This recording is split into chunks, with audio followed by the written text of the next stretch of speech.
अस्सलाम वालेकुम फ्रेंड्स। गुजरांवाले की नौजवान तालिबा ने डकैती की वारदात नाकाम बना दी। बहादुर तालिबा बिस्मा ने डाकुओं से पिस्तौल छीनकर डाकुओं को जेर कर दिया।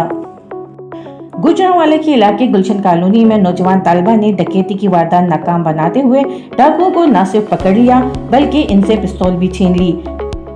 डाकू बहादुर तालिबा से हाथ जोड़ जोड़कर माफिया मांगते रहे। तफसीलात के मुताबिक गुजरांवाला की नौजवान तालिबा बिस्मा अपनी वालदा के हमरा सुबह यूनिवर्सिटी जाने के लिए घर से निकली और रास्ते में एटीएम से 5,000 रुपए निकलवाए। डाकुओं ने वहीं से बिस्मा का पीछे शुरू कर दिया। तालिबा बस स्टॉप पर आकर यूनिवर्सिटी ऑफ गुजरात की बस का इंतजार करने लगी।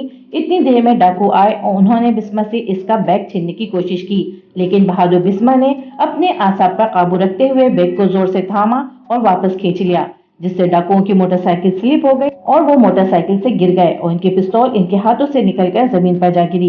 बहादुर बिस्मा ने भागकर जमीन से पिस्तौल उठाई और डाकुओं को जेर कर दिया। जब करीब खड़े लोगों ने ये मामला देखा तो उन्होंने आगे बढ़कर डाकुओं को पकड़ लिया, जबकि बहादुर बिस्मा ने एक हाथ में पिस्तौल थामकर दूसरे हाथ से मोबाइल फोन से इनकी वीडियो बनाई। बिस्मा ने डाकुओं को मुखातिब करते हुए कहा, तुम लोगों ने लड़कियों को कमजोर समझा हुआ है, ये वीडियो मैं सोशल मीडिया पर शेयर करूंगी। डाकुओं की हाथ जोड़ जोड़कर बिस्मा से माफी मांगने की वीडियो सोशल मीडिया पर बड़ी तेजी से वायरल हो रही है।